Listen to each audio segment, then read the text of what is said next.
Hey friends, Susan here with Pumpkin Hill Stampers. We have sketch number 70 today for our DSP paper sketches. So we're using Let's Go Fishing, and I picked up this blue pattern paper and I'm pairing it with basic white. We're going to face the front of our card, so I cut our DSP down to 5.5 by 4 1/4. Then I have this scrap piece of DSP. I have 3 pieces at a 1/2 inch piece to use as paper ribbons. Then I stamped on die cut squares with my bird's eye view 3 little chickadees.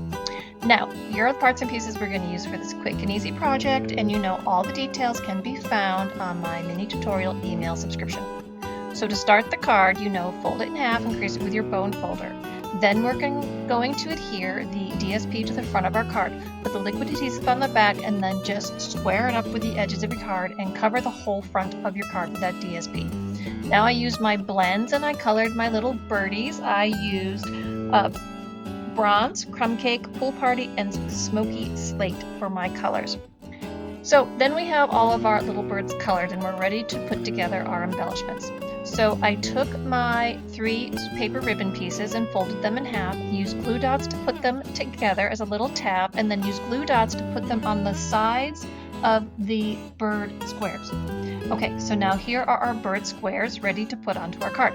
So I lined them up the way I want to put them on the card. Then I positioned the middle one first to kind of split the difference, and then I added the top one and the bottom one. So here is our finished project. It's quick and simple, fun to do some coloring and to use those DSPs. You could add a sentiment later on or just put your greeting on the inside. This is one of those any occasion types of cards.